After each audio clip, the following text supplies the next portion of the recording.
जय जोहार का नारा है, जय जोहार का नारा है। दो हाथ ऊंचा करके जय जोहार का नारा है, जय जोहार का नारा है, जय जोहार का नारा है। यह नारा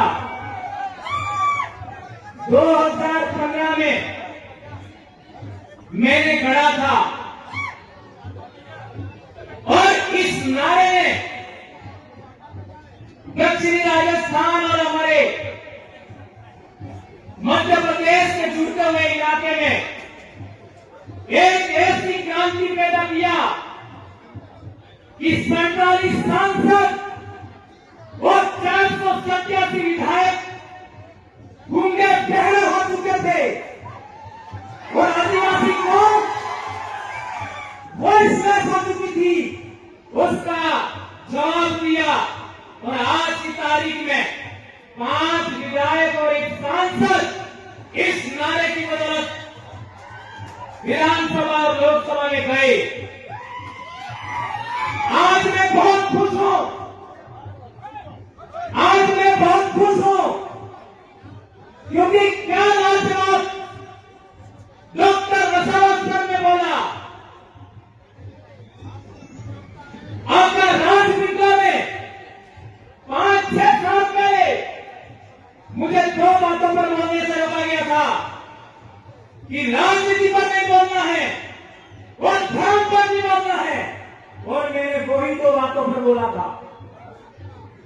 आज वसावत सर ने जो बोला, मेरा सीना गर्व से चौड़ा हो गया। मुझे लगा कि भगवान प्रकाश सही था, यह साबित हो गया।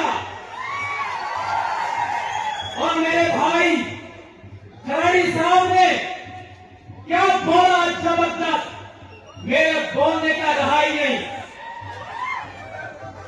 खराड़ी साहब ने जबरदस्त बातें की आज, जो मैं बोलना चाहता था, घर से सोच के आया वो बात खराड़ी साहब ने रखा। और आज मैं कहना चाहता हूं कि मध्य प्रदेश में मैं बहुत बोल चुका हूं, मध्य प्रदेश का भी समय मुझे आज दिया जाए, आने वाले साल मुझे नहीं बोलना। दोस्तों, बाबू दादा ने बहुत बड़ी बात बताई कि शोषण की परिभाषा क्या हो, अत्याचार की परिभाषा क्या हो। दोस्तों, हम लोगों को वनवासी कहा जा रहा है, यह भी अत्याचार है। हमारे समाज को धर्म में बांटा गया, यह भी अत्याचार है। हमारे समाज को पार्टियों में बांटा गया, यह भी अत्याचार है।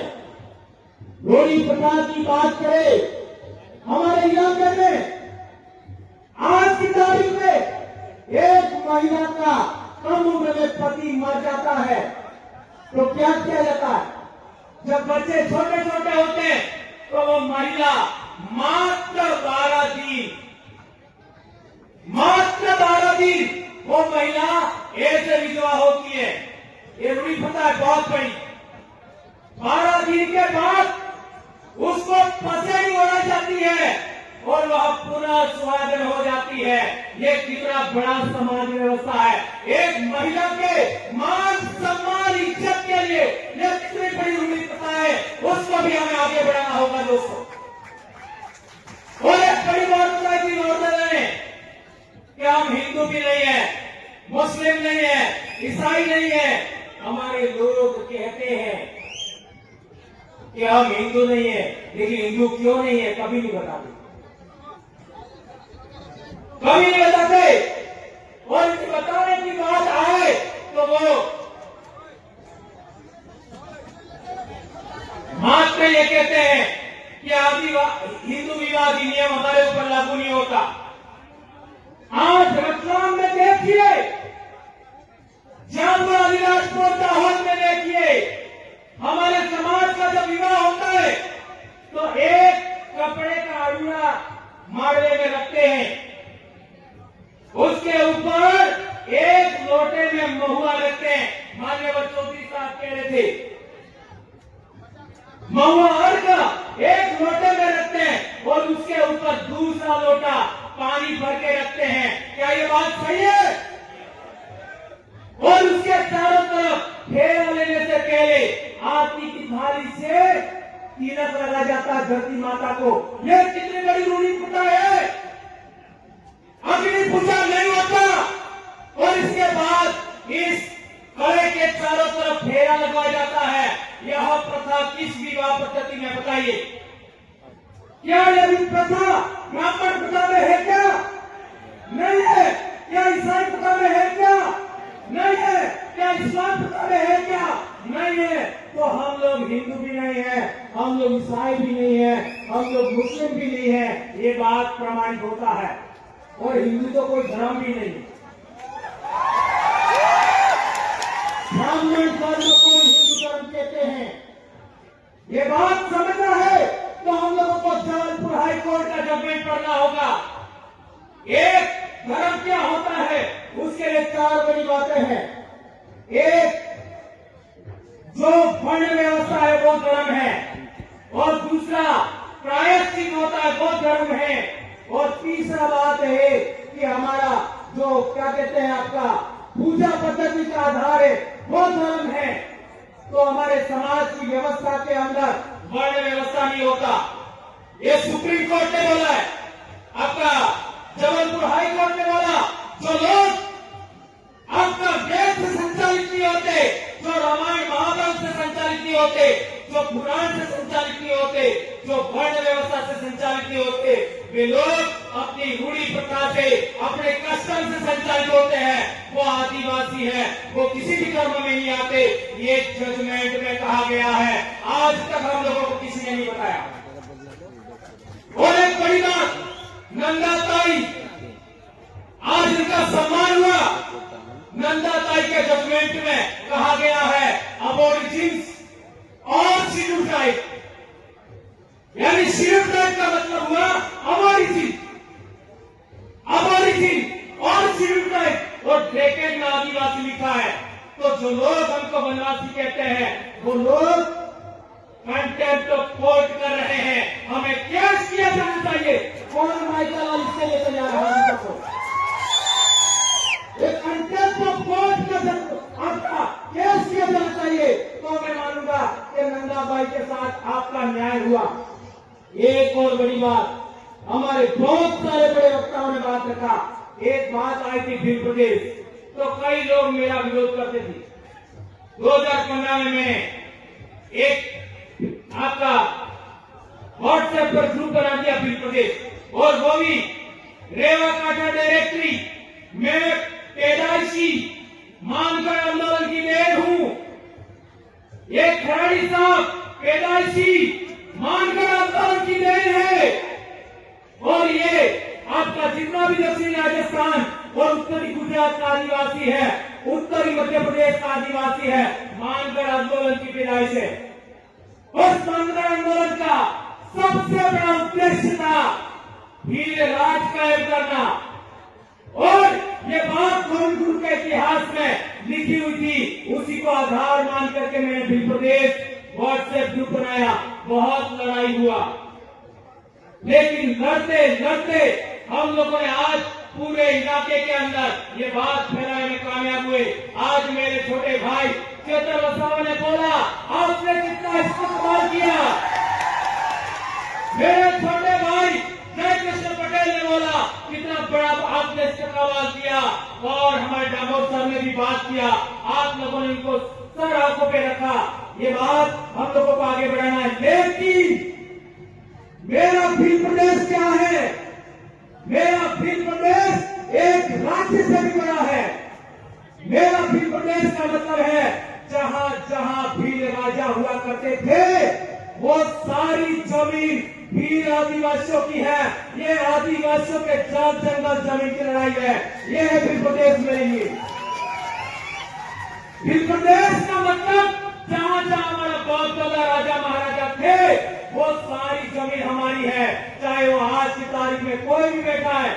और एक बड़ी बात, हमारे लोग जो संसद में और विधानसभा में गए हैं वे लोग जब हमारे समाज की एट्रोसिटी होती है, हमारे समाज का मर्डर हो जाता है, हमारे समाज के गांव उजाड़ दिए जाते हैं, हमारे समाज का पेशाब कर दिया जाता है मुंह पर, तब भी मुंह नहीं खोलते।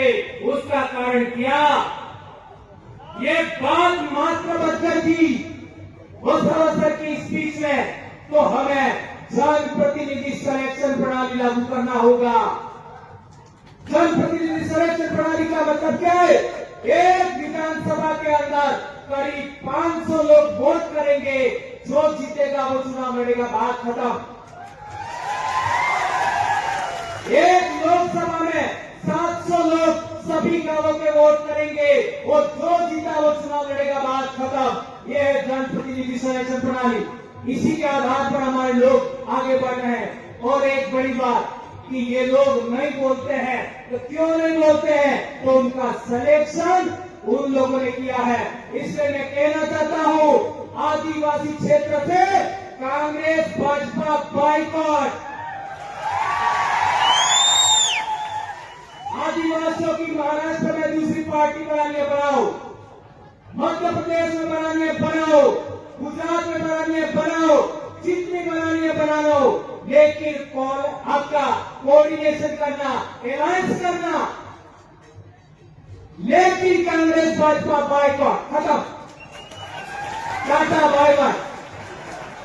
इसी तरीके से आदिवासी एकता कायम करना चाहते हो, रूढ़ी प्रथा बचाना चाहते हो, संस्कृति बचाना चाहते हो, तो तीनों धर्मों को भी बाइकॉट करना होगा। प्रकृति धर्म, आदिवासी धर्म, जो कहना तो इंडिजिनस धर्म, ट्राइबल रिलीजन 1931 में था, पुनः लागू करो, जो करना है करो, जो राजनीति करो, लेकिन इनको आउट करना होगा। और ज्यादा नहीं तो इस दिमाग से तो आउट करो।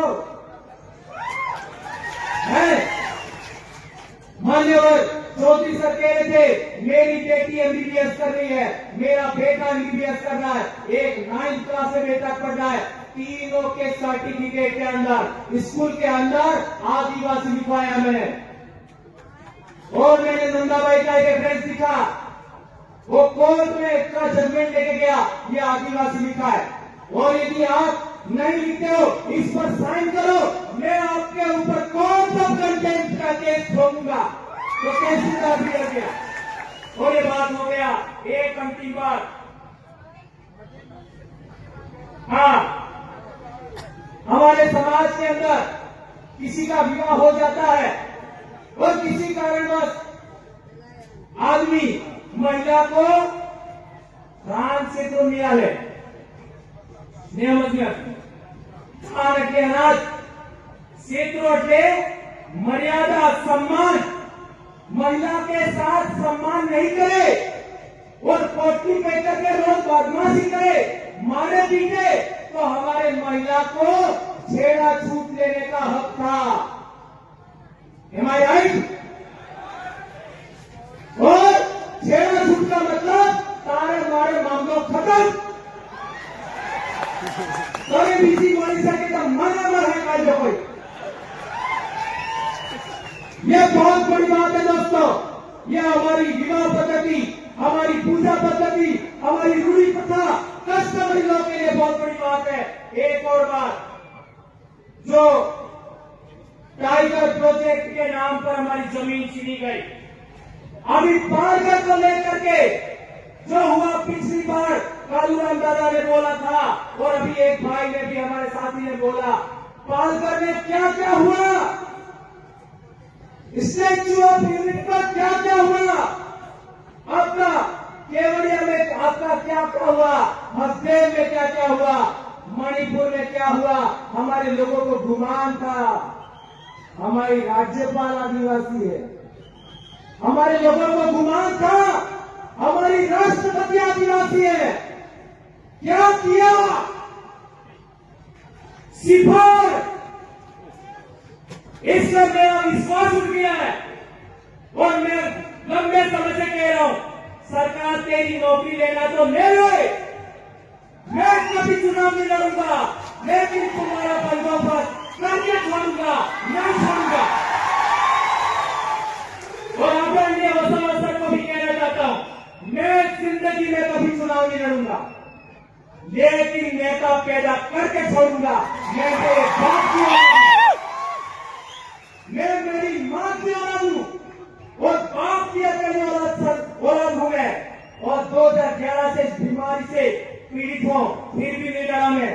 कितना क्या क्या हुआ मेरे साथ, खड़े साहब को पूछ सकते हैं आप लोग। एपीओ किया, निलंबित किया, क्या कर लोगे? लाखों दौड़ना प्रमाण पैदा हो गए। धन्यवाद दोस्तों, आप लोगों ने मुझे इतना बेरहमी से सुना और संचालक भाइयों ने, मेरी बहनों ने, मेरे भाइयों ने और इतना मुझे समय दिया। आपका दिल से जोहार करता हूं। और आज की मेरी स्पीच मेरे आइडल बारूद सोनवड़े और कालूराम ढोले को समर्पित है। जय जोहार, जय आदिवासी, जय प्रदेश, जय भारत। आप लोग आदि सुन रहे, आप लोग आपकी जय। धन्यवाद दादा।